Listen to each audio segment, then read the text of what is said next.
Hello everyone, here we're today with two amazing artists from Liverpool, Joe, Leath and Jimi Boswell.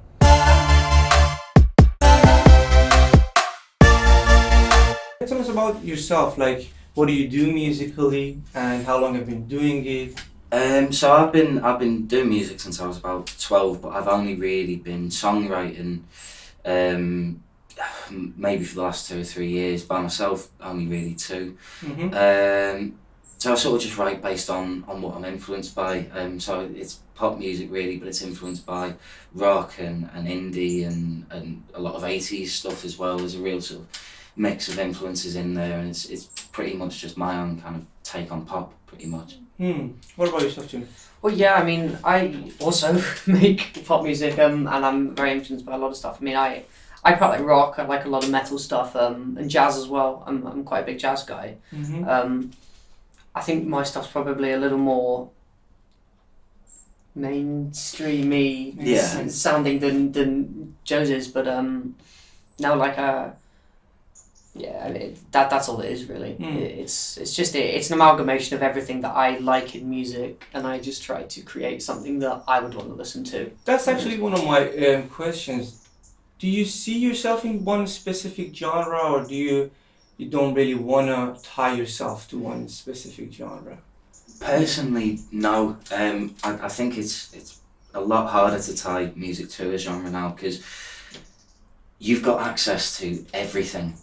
Everything's out there. You can listen to whatever you want, as you want, when you want. So people's taste is so subjective that you don't really get tied down to a genre. You like what you like, and you take what you want to take from that, and that sort of builds who you are as an artist. It's more about just taking what you like Yeah. and making your own music from that. And if people want to put it in a genre, that's fine, but it's better not to really.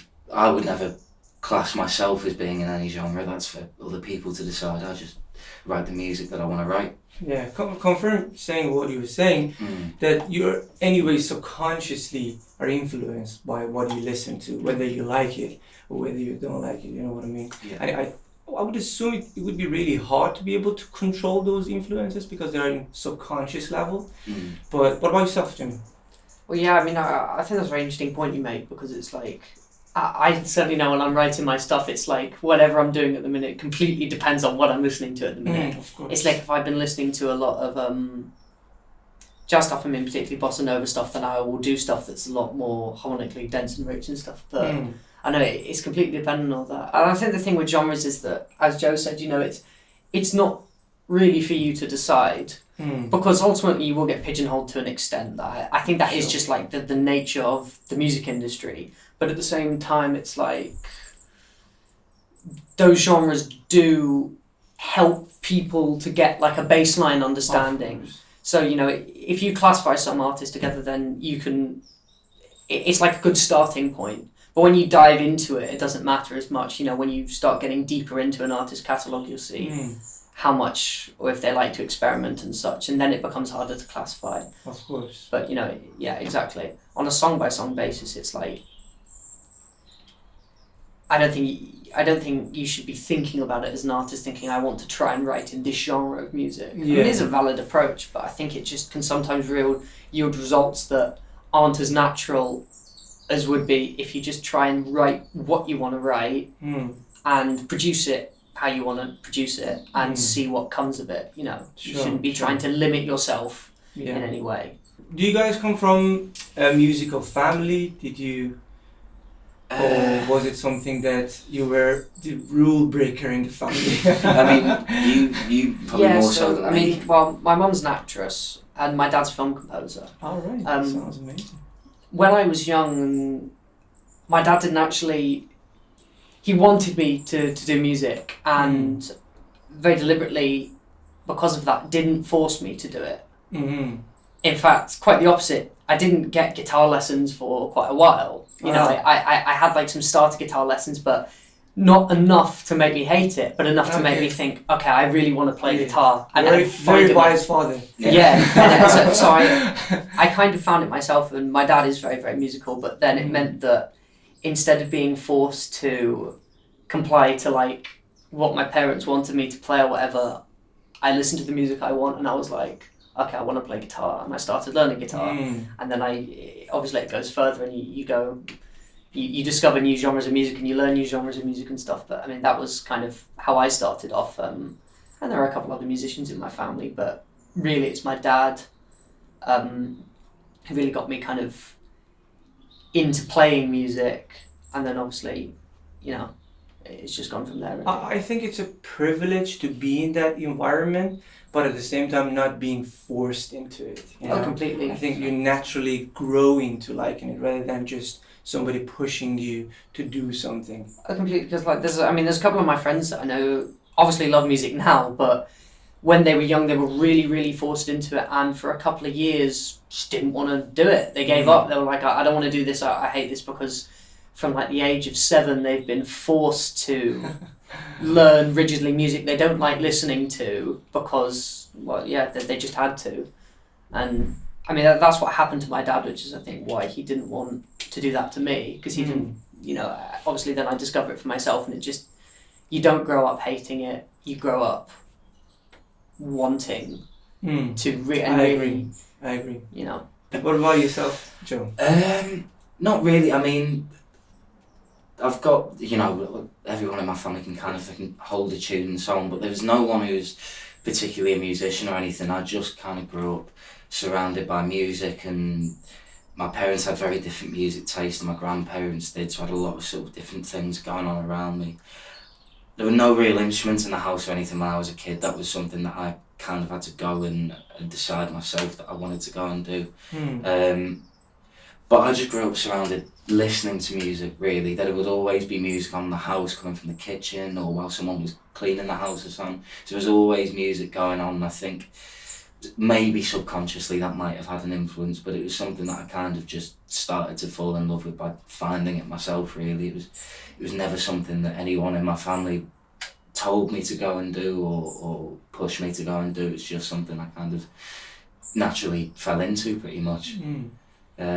Which, as you say, I think it's important. I think it's the same with anything in life. The more you're told to do something and pushed to do it, the less you're going to want to do it. It's about finding what you like doing and doing it your way. Otherwise, you're never going to enjoy it because you're not doing it for yourself. That's especially with music, which it's so important to do it your way, and you can be creative in your way. Then you're not being pushed to sound like anything or do anything. Do you remember specifically what time period was that you were attracted and drawn to music, or was it something that you grew into it as well, and it was a gradual kind of?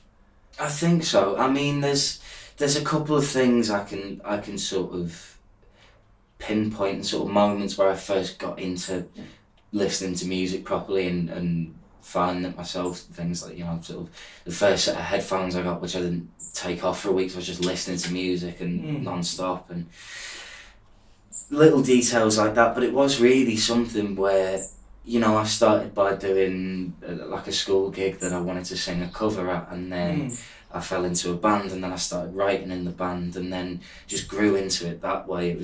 I don't think there was one specific moment where I'd go, that was the moment. I just grew to love it and enjoy it more and more. Yeah. The only reason that I asked you this particular question is because a lot of people, a lot of young people are watching this, and they might be playing guitar or playing piano or any other instrument, or they might be singing, and they're wondering, okay, I think I'm good at it. Should I follow this as a career, or should I not follow it? Should I get a job? What should I exactly do? I think these doubts and these questions arises in a lot of people's mind, especially in a younger age, to just, should I do it, should I not do it? But I think that's one of the good things about having a musical family, because even if those doubts come to you, they're there for you to say, okay, go on, you're good.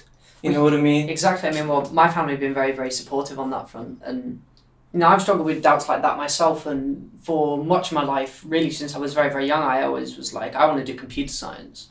That was actually what I really, really wanted to do. I've always loved computer science and programming, and I'm not bad at it, I'm not the greatest, but no, I've always just had fun doing it, and for years that was my thing. I was going to do computer science, and that was it. And I started to get into music, and that'd be that. And when I started writing songs around lockdown, that for me was like when I started to think, okay, well maybe I want to do music a little more than just, just like playing guitar. Maybe I want to make this more of my life. And I grew into it more and more, and quite quickly realised I started doing stuff, and I was kind of like, no, I really, really enjoy this. And I think it was at the point last year when I had to decide when I was going to uni, I was just like, no, I want to do music. And I think that's the thing really, is that music will always be a part of your life. I think what younger me didn't really realise, and I get that I'm still young and everything, but was that it's never an either or. If you've got to do a career, music's never going to not be part of your life. It's not like you're never going to do it again, because it's a creative thing and you do it in your own time and you do it because you like it. That's, for me, realising that was kind of like, okay, I can pursue music no matter what, but at the end of the day, no matter what I decide to do, there will always be a place for music in my head and in my heart, and it can always be something that I can go to and something that I can pursue at any point in my life.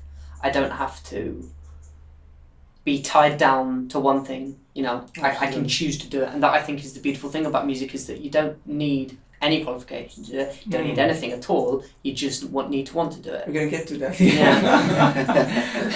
Do you guys play any instruments? Yeah, I mean, I'm a singer and rhythm guitarist. Really, that's what I specialise at. There's a couple of things I can do okay aside from that, but that's really what I do, is sing and play the guitar to an okay standard. So yeah, that's sort of what I've focused on. Do you think it's essential? Is it a necessity to be able to play an instrument, to be a musician? Not anymore. I think, I mean, a lot of artists now, really, they write into a laptop. You're not writing how a band would have written in the 60s or 70s, or even, the early 2000s. A lot of how music is written now is written even into a computer. I don't think... The nice thing about the shape of the industry at the moment is, even if you don't have an instrument, that doesn't have to stop you. There's a lot of free software and so on out there, of things you can access that, okay, it may not be professional quality, but it's a really good starting point that can get you writing songs, and as long as it does that, there are different avenues into it. It's just about not feeling like, I can't do it because I haven't got a guitar. You don't necessarily need one. You can find other ways into it. And I mean, I started music on a kid's ukulele that we had since, that was the only instrument we had in the house, and that was what I started playing on. And there are other avenues into it. I don't think you should ever feel restricted, especially at the moment, because there's so many different ways you can tackle it. I don't think there's anything really stopping you from tackling it in whichever way you wanted to, really. There was a very interesting point that you mentioned. You said the good thing about it. So do you see that as a positive thing? I think that so. You would be able to write on a track or a sample or whatever on a computer. So do you see it as a positive thing? I do. I think there are a lot of pros and cons about the industry at the moment. Obviously, it makes it harder because there's now so much out there and so much access. But it's also better because it gives people a chance. The industry was a lot harder to access even 10 years ago than it is now.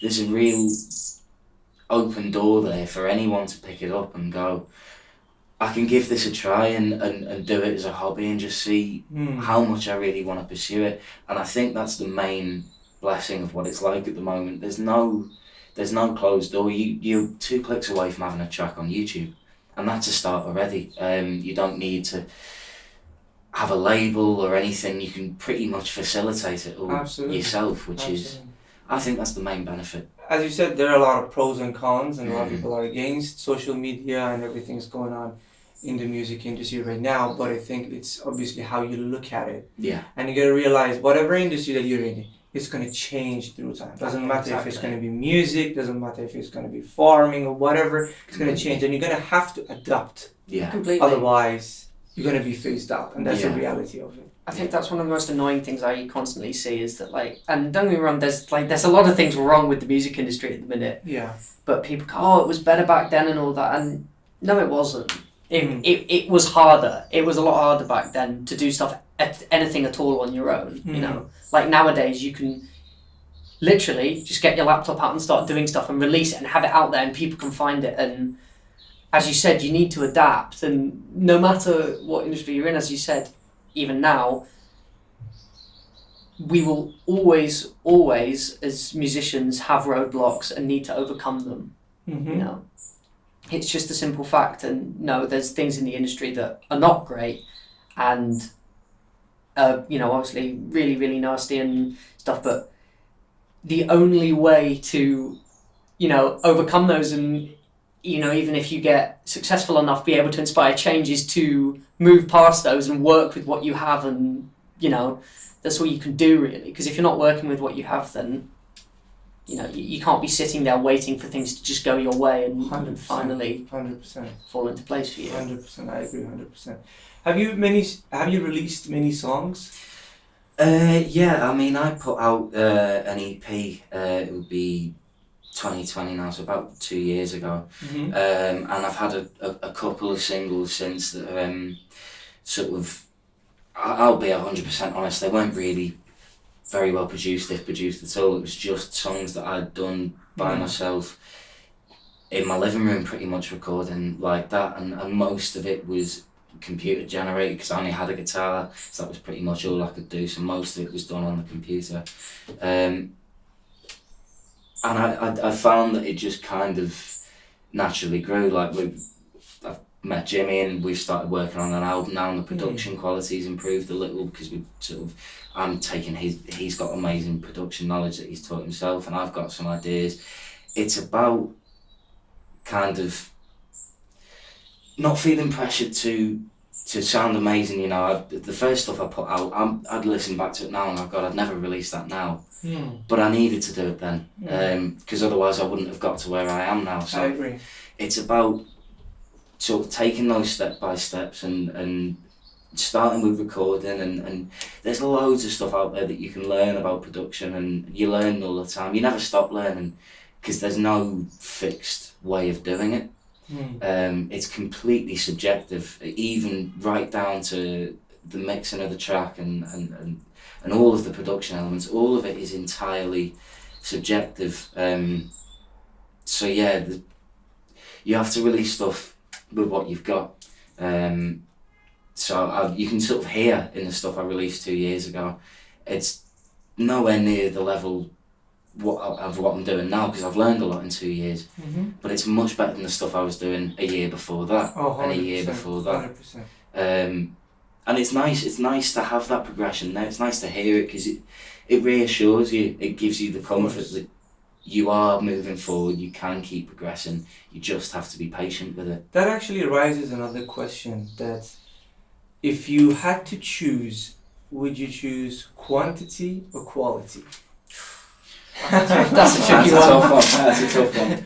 For me, quality. Quality. If you had to choose one, you would choose quality. It slightly goes against what I've just said. I think it's a compromise, isn't it? Yeah. It is, but if you had to choose one between them two, you'd rather to release one song a year but a very high quality song, or 10 songs that are quality wise?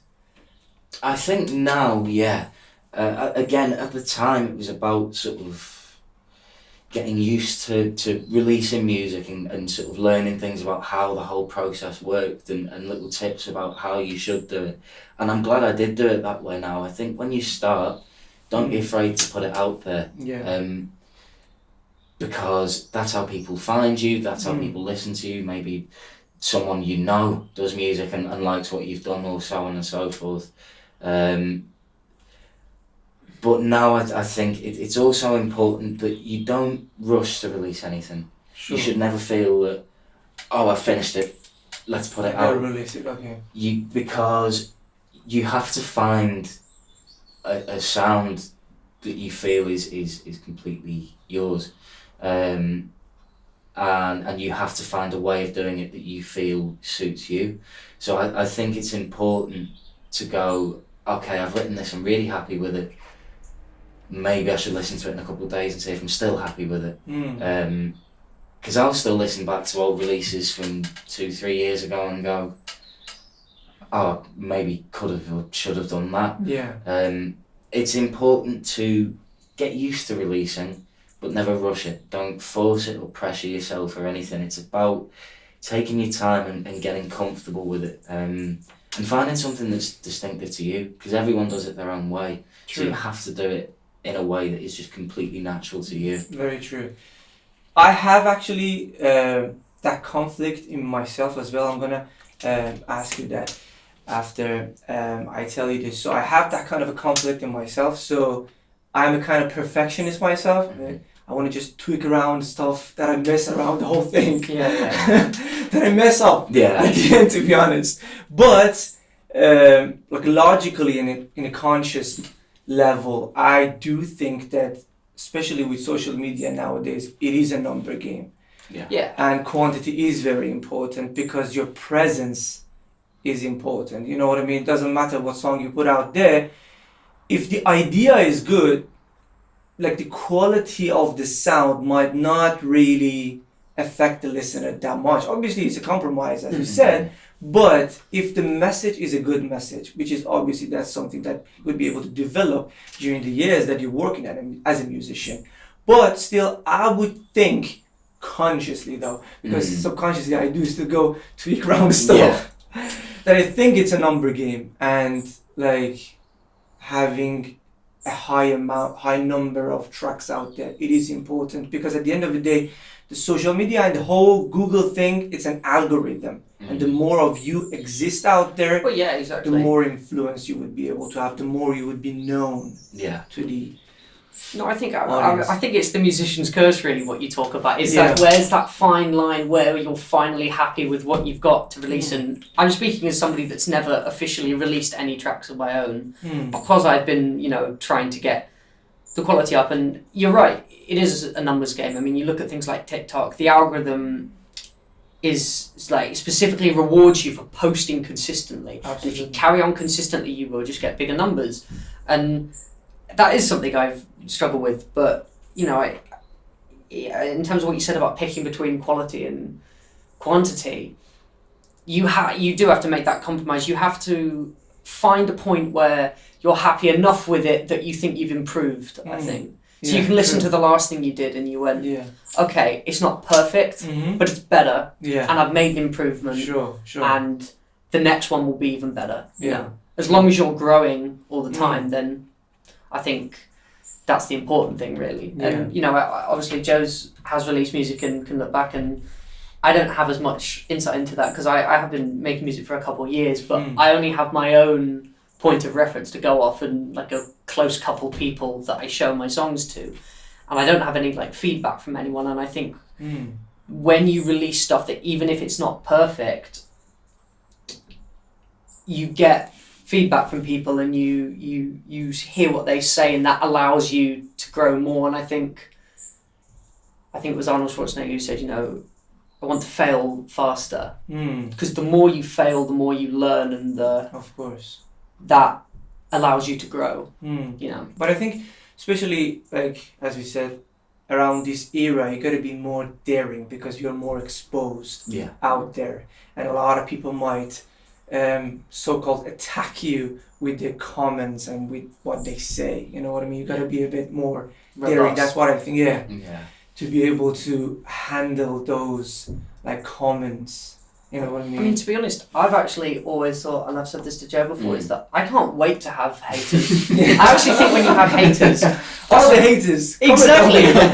Come at me, please! Joy. Because I think if I've, irked someone that much that they're taking time out of their day to bring me down, I see that as a success, because I've captured your attention. If you really, really want to hurt someone, you ignore them. 100%. So if somebody's out there, hating on me, I had this a couple of years ago. I was doing some like live stuff, and I was getting calls from an unknown number who was just calling me up and abusing me the whole time. And I would just hang up and think, I've officially got my first hater. I'm so happy. This is brilliant. You know, I'm moving up in the world. So, you know, I mean, that's my thought on it. And things do get to your head, and that can happen. But I always like to keep that mindset, because it allows me to bring myself back to go, you know, at the end of the day, it's personal preference. It's words. Yeah. What more can it do? You know, you've got to take it. Obviously, you've got to understand it and process it in your head. That's all that can happen. You know, it doesn't affect you any other way apart from how you let it affect you. Of course. And I think just trying to contextualize it and be like, look, somebody's being nasty online. Okay, what can I take from this? You know, because I think there's a very difference between somebody being nasty online and somebody offering constructive criticism. True. Because when somebody's offering constructive criticism, that allows you to learn. But when someone's being nasty online, as I said, I personally just think that's great. I'm happy that I've captured your attention in such a way. So, you know. I 100% agree with you. Believe it or not, haters are probably the people that makes you go viral, because they're the ones who are going to tell a lot of people, oh my God, check him out, you know, this happened. I know. He's done this, Look, she's done this. Yeah. You know, and so I totally agree with that. But I think it takes a bit of a time to develop that kind of a mindset and mentality to be able to have that. But it's absolutely great to have such a mindset. But do you feel that you have some kind of a pressure from the music industry that you gotta have to do certain things or look in certain way or say certain things? Well, yeah, but then again, I think that's just marketing. You know, like at the end of the day, you should be true to yourself. At the end of the day, you should be true to yourself. I think there are certain things that, you know, if you want to go into, particularly like the pop industry or whatever, but I do think this goes for like any industry. You do have to look the part. You know, I pay close attention to what I wear, and I don't wear stuff I don't want to wear. I'm always looking how I feel happy. But I do think that image matters at the same time, you know. Self-satisfaction should be what you're thinking about, and you should be happy with with yourself and how you look and how you feel and all that. And there will be pressure, you know, especially know in your head what you are, and that, okay, sometimes you should always be true to yourself, and sometimes you might have to do something that, you know, is this way or that way. But I think you should let the pressure guide you but not get to you, you know. I think the important thing with the music industry, and that's where it's tougher than most industries, is I think people a lot of the time get very drawn up in cliches about it that are based on the way it worked 50, 60 years ago. It's really important. People have this image in their head of, like, say you're starting a band, or we've got to do this, and then we'll play all these little gigs, and then there'll be this magical gig where there's promoters there and so on and so forth. People have a lot of ideas in their head of how they have to behave and so on, based on cliches in the industry, and they were true a long time ago. It's important not to get too drawn up in them and not to fall for the mystique of the industry. It's important to sort of do it your own way, because most of the things you'll hear about it have changed now. It's a very different industry. There is no kind of magic moment. I think that's the big one. I think people going into the industry have in their head that there'll be this huge moment where someone's at their gig or someone hears their song and that's it, the ball starts rolling. It's not the case. I'm a big believer that the door will open for anyone who's dedicating their time to it at least once. It always will. It's not about this magic moment falling into your lap, and you can't fall for that cliche. You have to sort of constantly look at it and go, okay, I'm doing this my way. What's the right way for me to take the next step? It's about doing the next step your way and not how you think the music industry should work. You have to just do it as you feel is the right way to do it. Otherwise, you'll be waiting for this magic moment that doesn't happen. It's really important that you go, okay, if I want to do that rock star cliche or that pop star cliche, I'm going to do it. But do it because you enjoy doing it, because it's true to you. Don't do it because you think you have to. Just do it how you feel you would express yourself. It's the same as writing songs. You write songs to express yourself, and it's the same as being an artist. Be the artist that is true to you. Yeah. I think that's the most I important thing. think finding that fine line is very, very tricky sometimes. You know, should I do it? Should I not do it? Should I do this? Should I say this? Should I wear this? Should I, you know what I mean? Should I Yeah. behave in this way, or should I, you know what I mean? It can be really, really tricky sometimes. But I 100% agree. We'll come back.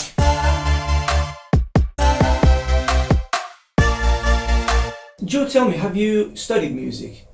Yeah, I Where did you it. I did it at GCSE and A level, and during my A levels, I got my grade 5 in music theory. But it's interesting actually that you should say that, because before my GCSEs, I knew nothing really about the theory side of it or how it worked or whatever. I knew very little. I only knew music that I'd listened to and what I enjoyed and what I didn't. And I think that's something that's really important, not to think I don't know enough about music, therefore I can't do it. It's easier now than ever to teach yourself. And I remember when I was applying for my A level in music, my music teacher tried to persuade me not to do it. Because he didn't. I didn't have very good music theory knowledge. I was really weak on music theory, and I remember him saying to me, "Are you really sure? Because it's a big step up." But I was 100% committed to doing it, and took a little bit of time to sort of teach myself a bit more, and got through the course and passed. I think it's really important to not be tied down by that either. You can't think, I haven't got much music theory knowledge, or I don't understand it, therefore I can't do it. The Beatles couldn't read sheet music, and they're classed as one of the greatest bands, if not the greatest of all time. So I think it's just about not letting that set you back either. There's a whole load of things, including that you could look at and go, that's going to restrict you, and you can't let it. You have to turn around and say, okay, I don't know much, but I can go and learn more. It's all out there on YouTube, or so on and so forth, or I can just do what I can with what I know. And that's how I started, just using the very limited knowledge that I had. And learning off of other people is a big thing. I think things I've really learned that have stuck with me in music weren't from studying it. It was from rehearsing with other people, or jamming with other people, or making music with other people. And they do something, and I go, oh, I liked what you did there. What did you just do? And it clicks then, and you can sort of take it and adapt it your own way. I think that's the best way to learn, is just from playing yourself and practicing with other people, writing with other people, even just playing covers with other people. They might do something or play in a way the way you go, I like what you've done there. That's really important. Learning from experience, I think, is more important than studying it. What about yourself, Jim? Yeah, I mean, like Joe, I did GCSE and A level, and to be honest, when I started in GCSE, I probably knew, like, I knew nothing at all. Like, I absolutely nothing. I've only got my grade 1 in guitar. I don't have any other, like, official certifications for it.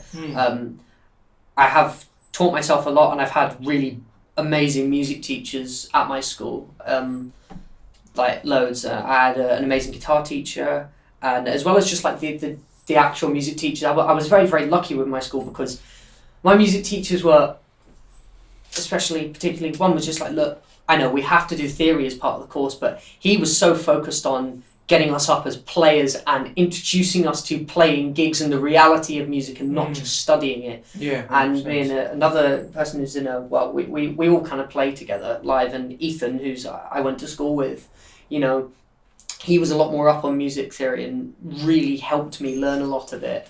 And I'm pretty decently up on my theory now. I don't know lots, but I know what I call like practical theory, you know, as in, if I'm playing with someone, I've trained my ear and everything enough so I can hear what someone's playing and I can jam along with them. And I think it's two different Perfect sides. pitch?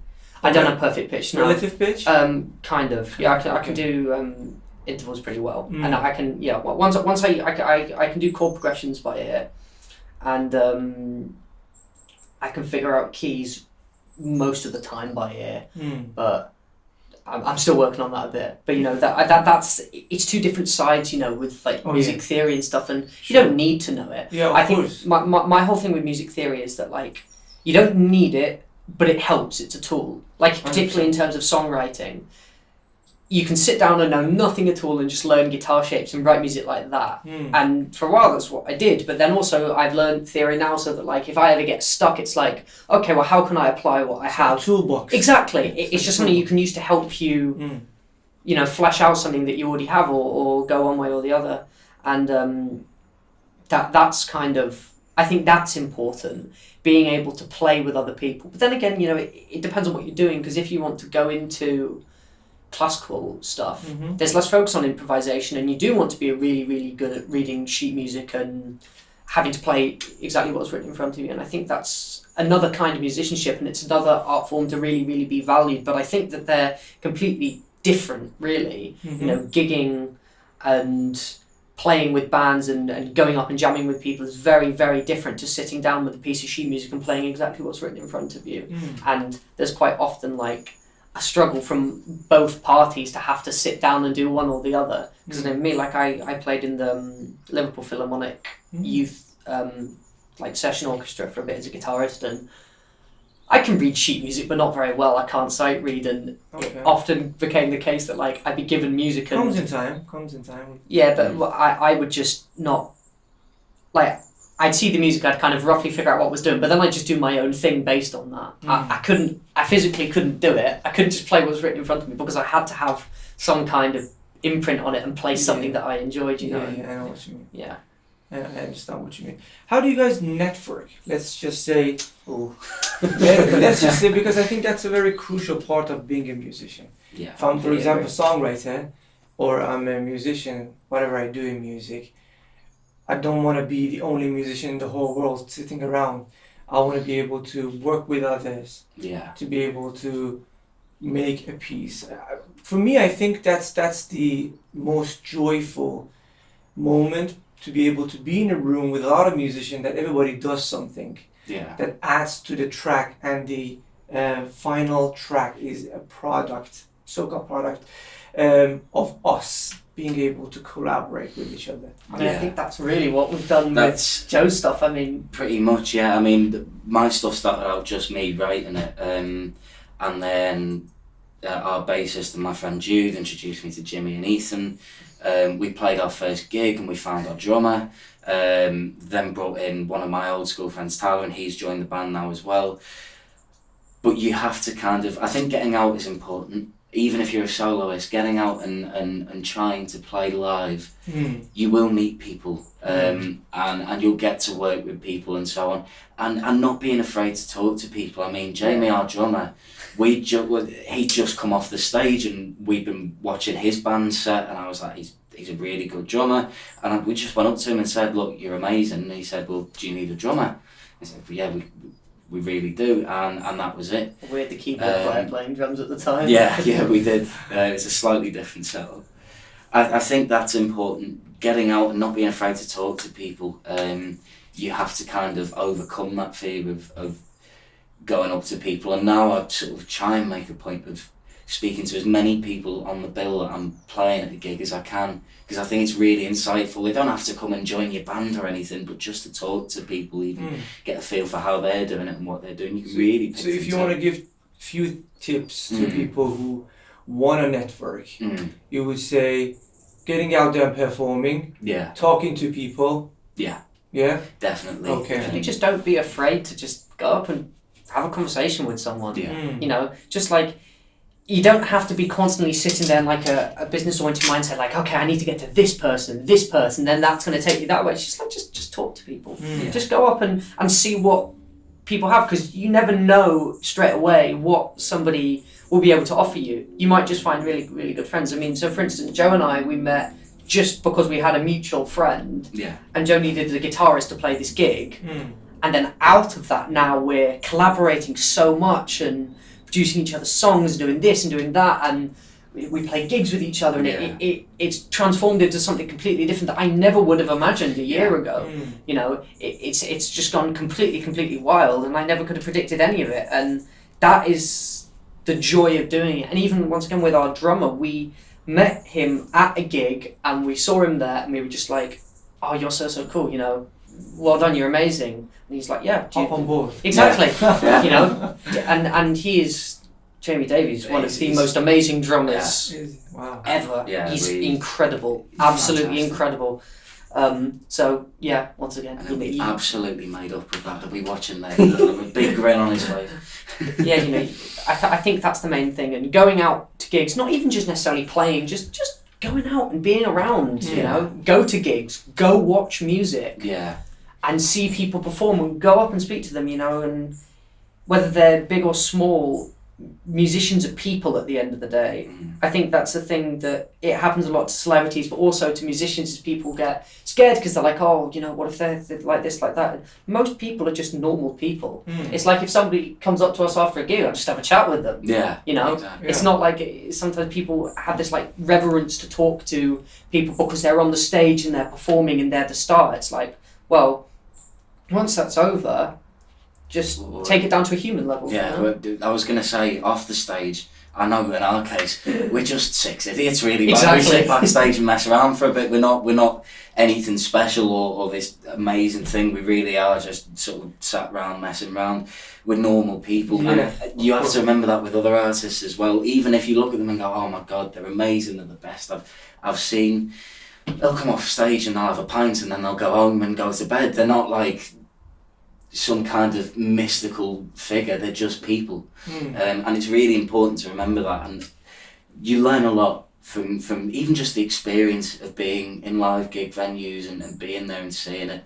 The things you pick up and you pick them up quite quickly, and it's really important experience. I would say the more time you can spend around it in a studio with other people, but also in a gigging environment with other people, the things you'll learn are really invaluable. Like, they're really important stuff. And I think without that experience, sometimes you'll lack the confidence and you might sort of feel a little more unsure when you do start playing live and so on.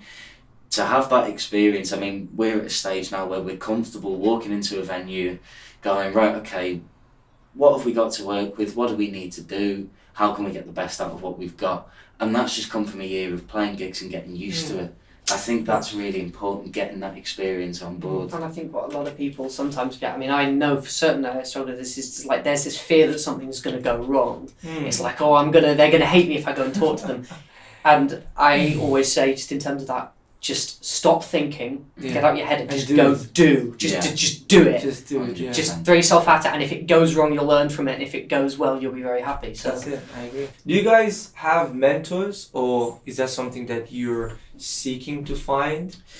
yeah, I mean, I do. I had quite a lot. I mean, in terms of guitar, I had a guitar teacher, Mr. Bridge, who was excellent and really got me back into guitar and learning a lot of it. And then in terms of the technical side of it, I was very self-taught, but then also taught me to play classical guitar and other styles of music that I wouldn't necessarily, have known. And my other music teachers as well, like Mr. Harrison, got me into other genres, and even people in the band like Ethan, who's really been a huge influence on me and has got me into jazz a lot. And now I love jazz. I'm a really big jazz fan, and I think you can take influence from anyone, In terms of formal mentors, I have some teachers that were super, super helpful, but even people like Joe and Ethan and Jamie and Jude and Tyler, like, I look at all of them and I see, well, what can I learn from these people? And I do learn from these people. And I think that's an important thing to remember is that, like, you will learn from everyone you meet something new. There's something that they can teach you about anything at all. And specifically in terms of music, it happens to be that some of my best friends are some of my biggest influences, and I think that's amazing, really. Yeah, I think it's a very, very important factor to be able to have a mentor, because it's going to really boost your process and boost your journey. And if you have like a 20-year journey, it's going to boost you to get there, like maybe in 10 years or even 5 years, because you would be able to have somebody in your life that is already there, and you would be able to take all the advice and learn from him or her to be able to get there. I think it's a very important thing. And I think if you can find that person ooh, it's like gold. Yeah. Because I don't really think everybody would be able to find that mentor that would be able to help them. Yeah, definitely. No. It's a big confidence boost. It's the case with most things is none of it is essential. You don't have to have it, Oh yeah. but all of it helps. If you have a mentor, it helps. If you're playing with other musicians, it helps. If you're going out and gigging, it helps. If you know music theory, it helps. You don't have to have any of it. Sure. But the more of it you have, and the more you've learned and picked up, the more sort of open and rounded you are as a musician, and you're capable of more, and it opens up more doors. So yeah, I think it's another thing where if you can find it, it's a huge help. It's really good to have. But if you can't, it's not a problem. It's not going to stop you. You can still work with other things that you have. I think that's the big thing. People have different things that they go, I can't be a musician because I don't know theory. I can't be a musician because I haven't got a guitar teacher. I can't be because I haven't got a band. None of that really matters. There are things there that you can work with, and you'll find those things in time. You can't force them to happen. If you find them, hang on to them. But that's things that come with time and just going, right, well, I haven't got any of that, but what can I do? And then you'll start to work your way up, and you'll find these people and these influences, and that'll help even more. And you just kind of have to trust that if you start and you're proactive and you make the start yourself, and you stick with it, the ball will keep rolling. And you just have to trust in that. And especially considering now, there's so much online you can learn. Like as I said, I had a guitar teacher, but a lot of stuff, you know, on the technical side of guitar, I just taught myself. I watch YouTube videos. I mean, there's some amazing guitar YouTubers out there. If you want to learn guitar, there's what you could never need online to really, really start practicing and get you into it. And when you find that love for it, you'll seek that stuff out, and you will find the people in person who can enrich you and then teach you more and such, you know. And I think that's, you know. Yeah, that's important. What are some challenges that you faced during the journey following music career, and how did you overcome them? If you want to name a few of them that... I mean, there's all sorts. There's little ones on a day-to-day, like there'll be periods where you go through writer's block and you struggle. I mean, it took me a good few years of really trying to write one song where for my first song, I couldn't get over that block. I just couldn't write. And then I did get that first song out. How did you overcome that challenge? Funnily enough, I had a guitar teacher who was very helpful. Just sort of getting me to open up my mindset. And I think as well, I was pressuring myself into thinking that it had to be something amazing. And the chances are your first song isn't going to be very good because it's your first song. But you have to get over that block. It's not going to be a song that goes number one in the charts and everyone it does because it's your first song. You just have to take that step. And you'll go through periods where you go a couple of months where you just can't get a song out of you. You might have little ideas, you might have nothing, and you can't get a song out of you. But it's about not panicking, not trying to force it, because eventually you will have that moment where you go, I've got one. And then you'll find yourself back in the rhythm of it. There's really all sorts. Sometimes it can be quite demoralising. I mean, we've done a lot of gigs around smaller venues around Liverpool. Let me be more specific. If you, for example, you pointed out to one musical challenge, which was writer's block. What happens if you come across a situation that you feel that I don't want to work on my music today? Do you let go? Do you let it go for a day or a couple of days, or do you go with your logic and say, no, I gotta do this? I think you have to find that middle ground because like you don't want to get into a habit where you're just like you're never doing it. But the thing is if you love it, you're always going to come back to it. I go through this all the time. Very recently, I've been going through some really, really intense writer's block, and I've not written anything for months. And I was trying to, and it was making it worse. You know, and sometimes if you force yourself through, you will get an idea out. It does happen, but not all the time. And if you do that too much, you'll burn out even more. Mm. And sometimes it's important to just take a step back and say, I'm not doing it today. I'm going to take every day as it comes, and then things will start happening again. Mm-hmm. You know, you will start moving past that and getting new ideas again and being able to write new stuff again. I think, as Joe said, it's important not to force it. Yeah. Just let it come, let it kind of flow through you. If you want to think of it in some spiritual way, then Mm-hmm. you can. But that's really the essence of it. You should don't. If you really think, no, I don't want to. Today is not a day. I don't want to do it. Mm. Then don't. Yeah. Take the day to focus on other things. Take the day to do something you enjoy. Well, I found what helped with me sometimes if I did have writer's block was going back and just playing along on the guitar to songs that I liked or songs that I'd written before, and just going, okay, I'm not going to write anything new today. I still want to practice, and I still want to play the guitar, but I'm not getting anything today. I'm going to go back to it. And sometimes I've actually managed to get out of writer's block by playing a song that I've written before, or playing along with a song that I like, and then kind of going, oh, that's doing something almost by accident, and going, actually that might work. Making sure that give yourself a break, don't force yourself to write, but don't give up on it either and let your instrument or whatever gather dust. Keep listening, but don't put pressure on it. Just do it because you enjoy it, and you'll find then that naturally you'll start having ideas flow to you again, and it will come to you naturally. You just have to be patient with it, not put any pressure on yourself, but don't turn around and go, I'm not writing, so I'm not going to go anywhere near music for a week. Keep it around you, keep it surrounding you, and you'll find that you'll start to pick things up again and go, oh, that might work, that could be interesting, that could be good. Okay, one interesting question. If we remove music career from the whole world, who would you be? Oh God. What have you been doing? I'd probably be doing computer science. So I always said that was kind of my backup plan. I mean, but then again, Also, you do have a backup plan.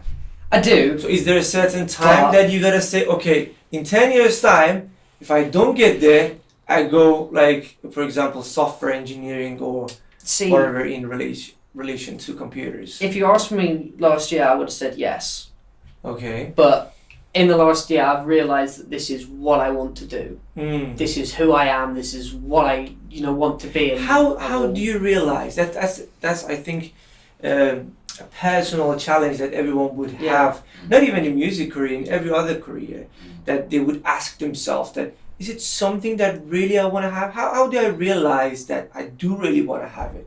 Well, what was that point that you crossed and you said, okay, cross that point and I know this is something that I really want to do? I think the point where you have to do that is that's where you have to kind of be very, very honest with yourself. You've got to be very realistic with yourself, and you've got to think, okay, how good am I? And be very, very honest with yourself, and you look at what you can improve on. But I know for me, it was very much a case of, I've always been very, very self-deprecating about everything I did. I hated it. That's why I said I'll do computer science. It's a backup plan. I always have other things going because, what if this fails, whatever. And I do still have a backup plan if I really, really need it. But there came a point where I realised, look, the mature thing to do here is not to be arrogant, but to look at yourself and go, I do think that there's something there. I do think that I have a bit of talent, and you have to be very honest with yourself about that. And be honest about, where you could go. Ultimately, you never know. But you have to be able to recognise when you do something good, and that it's those moments that drive the passion, And when you get moments like that, at some point it will just click and you'll go, look, I really think I want to do this. And once you find that hunger to just do, and it's not something that you can, a lot of people try to force it, because they want to be in a particular career, but you're approaching it the wrong way. You just need to let it come to you, and it will, but you have to let it happen. You have to let it develop. You can't force that feeling, For me, it's the moment. So it's that hunger and drive that gets you out of the bed, makes you to just stay up late, maybe, that motivation and drive. I was going to say, for me, it's the moment it stops feeling like work. And I think that's the same with any career. The moment where you feel confident in your ability to do it, and it no longer feels like you're working. And Jimmy's right, you do have to be honest with yourself and go, okay, what are my strengths and what are my weaknesses as well? Like I've sort of, one of the things I'm sort of most self-conscious about is I will happily admit that of the 6 of us in the band, I'll stand there and say, well, as a musician, technically I'm by miles the worst, but I am a decent songwriter. I'm a decent songwriter, I can do that.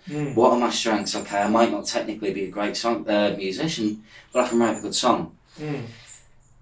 Then it's about kind of going, okay, well, if I know I'm good at this, am I forcing myself to do it? Or am I enjoying it? And there's no aspect of music anymore where I feel like I have to. It doesn't feel like working. If I have to sit down and finish a song because I know it needs doing, or finish recording, or write a demo, or whatever, even if I've got to sit there for 5 hours till 3 in the morning, it doesn't feel like work.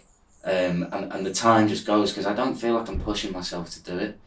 I just feel like I'm doing it because it's what I should be doing. I feel like that's what I'm meant to do. And I think that's the same with anything, but especially music. Once it stops feeling like you're working and forcing yourself, and once it feels like it's just a joy, there's no pushing yourself to work, that's when you know that it's really something that you're committing yourself to. Going on about the same subject, how do you survive financially?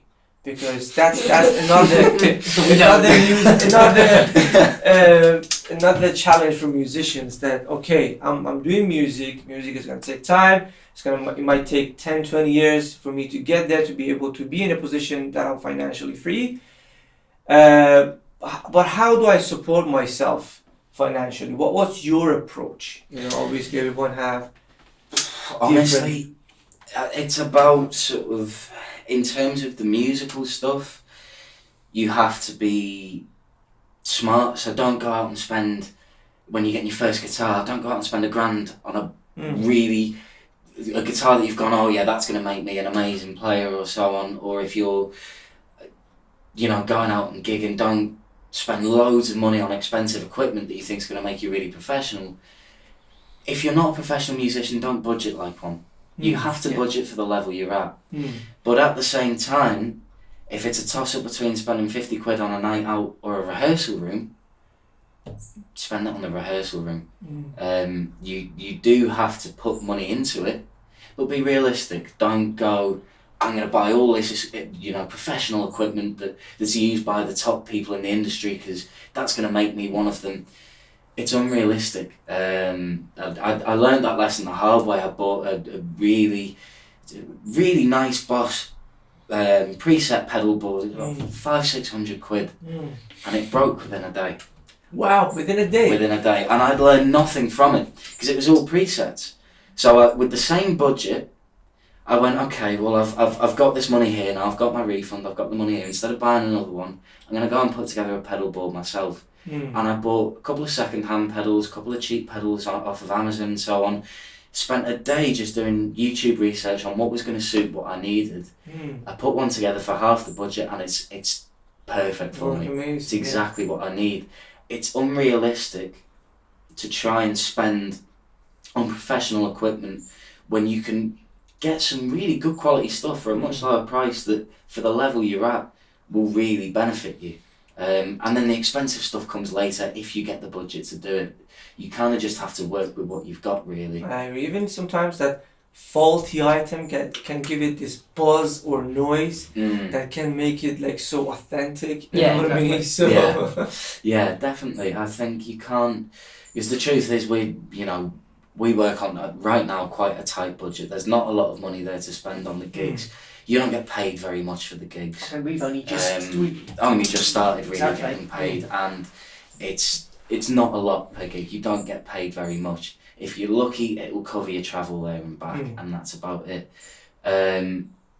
So you have to work with what you've got, but at the same time, if you're really serious about spending the money and having a budget for the music, you do have to budget for it.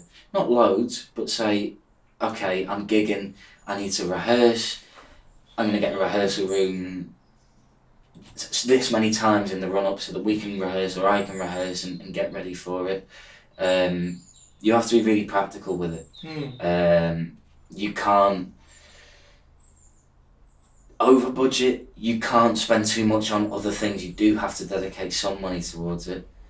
But realistically, it's about just being really practical and pragmatic with it. Jimmy, tell me something. You get up in the morning, you don't feel like getting out of the bed. Okay? The second day the same, the third day the same. What do you do to keep fit and healthy mentally and physically? Is there anything that you do? Is there anything that you want to do? Yeah, I mean, I think keeping fit physically is a very, very important thing with that. And people discount it. Now, you don't have to be a bodybuilder. Of course. But exercise is so important. And what I often do, and I've had many days like that. And I think everyone on the planet has had days where they just feel like, no, I don't want to do anything. I don't want to get out of it. I just want to stay there. The only thing that I found that works is that, yes, if you're not feeling inspired or whatever, you should listen to yourself and cut back a bit, but don't pull back too much. You need to go, okay, I'm going to get out of bed, have a routine, like a morning routine. That's what I have, If I'm really, really not feeling it, I just go, okay, I'm going to get up, I'm going to have a shower, and I'm going to eat, and then I'll see what happens, And if I'm still not feeling it, what I find helps a lot is going for a walk. Long walks or short walks, whatever you feel helps. I like to go on very, very long walks just around the park, and sometimes in the morning, sometimes even at night. And I would say go out at like 7 and then look at the clock and it's like 10. I've been out for 3 hours just walking because I found, just being out in the air with my own thoughts to really, really help push myself out of this kind of stuck in mindset in my head, You find personally the things that work for you, but keeping fit physically is very much important to that because, you can look at it scientifically. It does improve your mental health if you are physically fit. And that's always something to keep in mind. And yeah, I just think it's very, very important to not disregard that and to listen to your body, because also even the thing about like staying up to finish tracks, I don't always do that because there comes a point sometimes where I'm just like, look, it's 2:30, I need to go to bed. I'm very inspired, I can throw down the little ideas I have, I can write them down, but if I stay up all night, I'm going to lose a day tomorrow because I'm going to have to spend the whole day sleeping and resting and feeling awful. True. And trying to prioritize yourself is a very, very important thing that I think a lot of people kind of miss. And because they think, you can think any number of things about it, but being able to do that even just a little bit will actually, in the end up pushing you forward. And sometimes you think, oh, well, I'm not working on music, I don't have time to work out. Well, if you spend that time working out, in the end it can actually mean that you are in a mental state where you feel fresh and ready to pursue music and not as if you're just kind of beating it out of yourself, Totally agree. It's a marathon. So you got to save up your energy for tomorrow and tomorrow and tomorrow. A lot of tomorrows. Joe, tell me what do you think about the future of music industry? Where do you think it's going from your perspective? Because we've been in the place that we had vinyls and record labels. Now we're in an era that we are independent musicians, right? We're doing whatever we want to do in a laptop, like a very small size laptop, from recording to writing, production, everything. So where do you think we would be in 10 years? It's hard to predict because it's changed so drastically, so quickly. I mean, in terms of the way people consume music, the music industry in a way is still a little behind where we are right now. People consume with a very short-term attention span. There's something there, they've seen it, they've taken it in, they've taken something from it, what's next? That's how people are consuming. I can definitely see the music industry following that, possibly albums starting to get shorter, being more regularly released. Almost going back to how it was in the 50s and 60s where you'd be releasing an album a year. I can see stuff like that, but it's only albums 8 or so songs long, becomes more and more single dependent, because people don't have the attention span anymore to sit down and listen to an album for an hour. It's very rare that people will sit and dedicate that amount of time to doing it, because you're constantly moving at the moment. That's the way the world is. And when the industry does start to adapt to that, I can easily see it being, how do we change the way songs and music are released by artists and artists present themselves, so that you're getting a lot of information and not a lot of time. I can see the way albums are released changing, because I don't know how much longer there'll be a place for 12 or 13 track albums, when people might not sit there and listen through the whole album. And particularly because people consume in their own way. There's not really that cultism anymore where you like this band, so that's your identity. People really draw various influence songs, everywhere, yeah. For sure. So I can see that sort of causing a change as well in how music is released. I think labels will stop existing in a kind of genre-based format where if you're this sound, you sign to one of these labels because they'll suit you. I think it will become more generic, genre will start to break down a little bit more.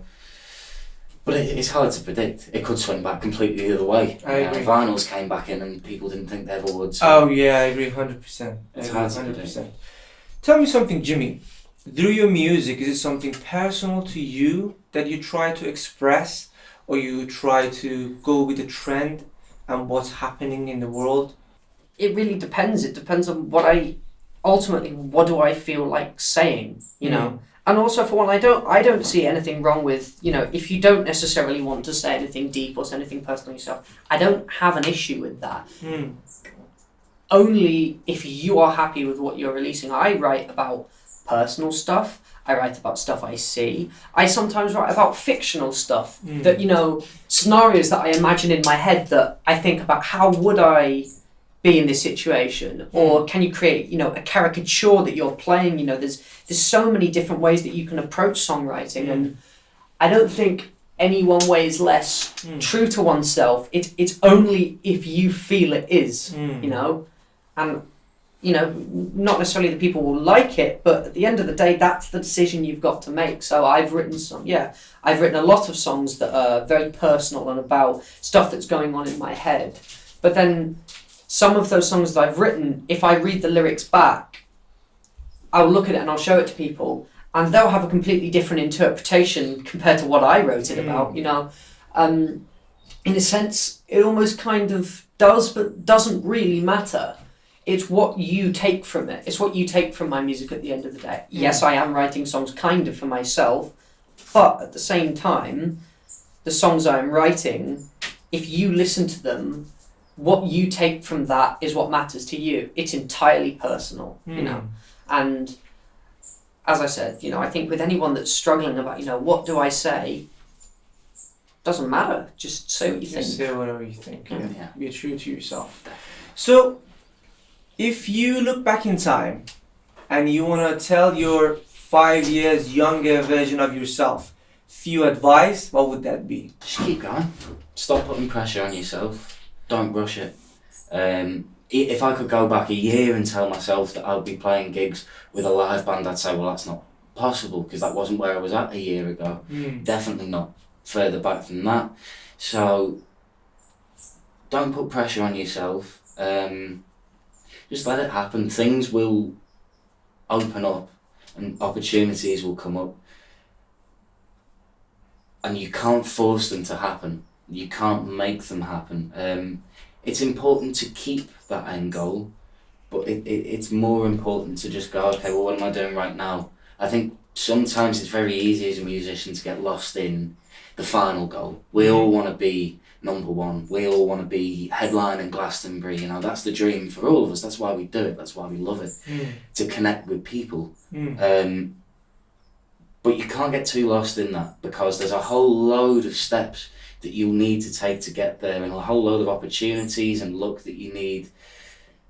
And sometimes you can miss out on on the really enjoyable bit, which is the bit now. Mm. You know, if we continue on the trajectory we're on, we might look back at this bit and go, well, this was the fun bit. This was the bit where we were just jamming and playing the songs as we wanted to and no one was watching. Sure. So I think I would tell myself to stop putting pressure on it and enjoy it. Mm. This is the fun bit. This is the bit that, you know, you get to tell the stories about. This is the bit that you get to live, whatever comes of it. Even if you don't go on to be some kind of global superstar, even if in 10 years you go, I gave it everything I had. This is the bit that sticks with you. So just enjoy it. Don't pressure yourself. Don't rush Take it as it comes. Yeah. And enjoy the present time. Yeah, Right? have fun. That's the most important. What about yourself, Jimmy? I think the biggest thing that I'd say is don't be afraid to look at something you did and say, that was good. Mm. I did good. A lot of people, and I think it does happen in Britain as well, there's kind of like a social stigma about being confident and saying, oh, you know, you think you're arrogant if you give yourself any praise at all. But the mature thing to do, especially in, you know, artistic subjects, is to look at something you did and go, you know what, I'm proud of that. Mm. I'm proud of what I did. And I feel like that if I'd started doing that earlier, I would have progressed more. Mm. You know, that, and also don't be afraid if you look at something and go, I'm not proud of that. I don't think it's gone well. Mm. That's okay. You're not a failure if you make a mistake. Yeah. In fact, that mistake, now that you've made it, you won't make it again, Mm. especially if you're disappointed in it. You know, do not be afraid of failing, and be ready to acknowledge when something you did isn't a failure. Mm. I think the two big things to say, and as Jen said, just have fun. Mm. You know, don't. If you try and take it too seriously, you'll stress yourself out.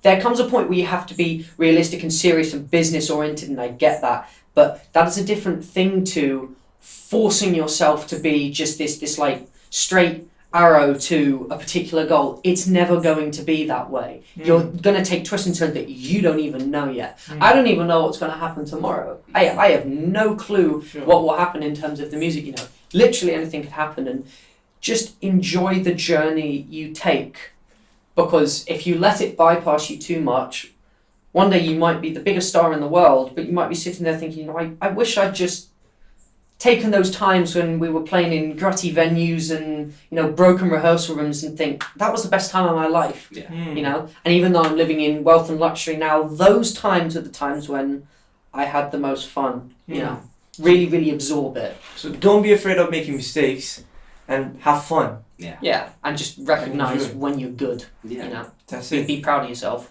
Absolutely. Any last words you want to say to people who are watching this? I don't know, because I feel like I've repeated the same point about 5 or 6 different times. No, I think these kind of things is important. I've actually looked up online to see these kind of podcasts. I haven't really seen any.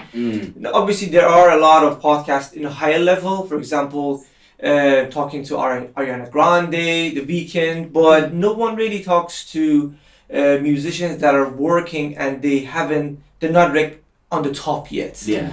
To show the insights of what's happening into their lives and what are their struggles, how do they feel, how do they overcome those struggles. Because if I can relate to people who are at the same level as me, it would motivate me to keep going forward. That's my perception of it. Definitely. Anyway. I think the main message really of everything we've said is just there is no right or wrong way to do it. Yeah. Everything is going to be unique to you, and you're going to do it slightly differently to everyone else. So if there's anything holding you back and you're going, I can't do it because of this, it's your journey. It's you doing it your way and finding things out your way. There's nothing that's actually telling you whatever you think is stopping you, it isn't. And once you just go for it, you can enjoy it then, and then you'll find things maybe start to fall into place. Don't let anything mentally hold you back, because all these things that are presented as barriers, yes, they can be helpful, but the beauty of the industry is there's nothing that you need. Not at this stage. There's nothing that's essential. So just work with what you've got and have fun and enjoy yourself, because that's when you get really good music. That's when you're really being true to yourself and you start writing and enjoying it, and then you get into a cycle and things just get moving. Don't let anything hold you back at the start. Just go for it. I agree 100%. I think one other thing I'd say is, and this is a piece of advice I got from Mr. Harrison, my music teacher, and I think this is one of the best things I've ever heard, is that, like, in terms of the opportunities you get, you can always say no. Yeah. But you can't always, say yes, and you should look at opportunities you get and be very, very realistic. Don't instantly want to turn things down or think you're, like, bigger than something or too small for something. Take opportunities. At worst, you have to drop out.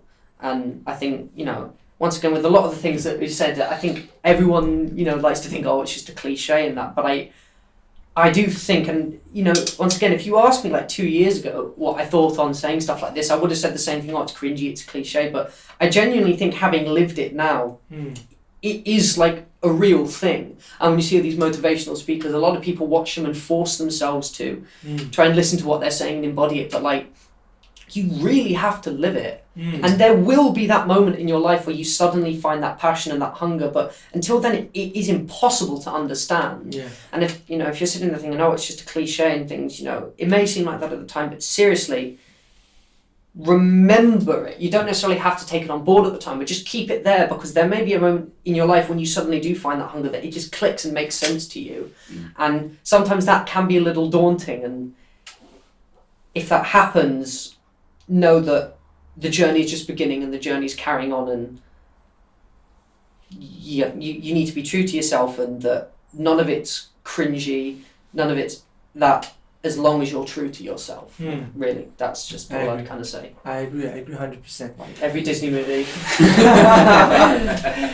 Guys, it was such a pleasure to have you in our podcast, and I'm really grateful. I'm pretty sure that people who are watching this have used a lot of things that you said, and they would be able to take that and take that drive from what you said and be able to maybe implement some of them in their own lives, and get up tomorrow with a new mindset of that if I make mistakes, it's okay. A lot of other musicians are making mistakes, and if I feel bad, it's okay, because a lot of other musicians feel bad a lot of the times, but they overcome that feeling, maybe with some different techniques. Everybody's different, and they're moving forward. Yeah.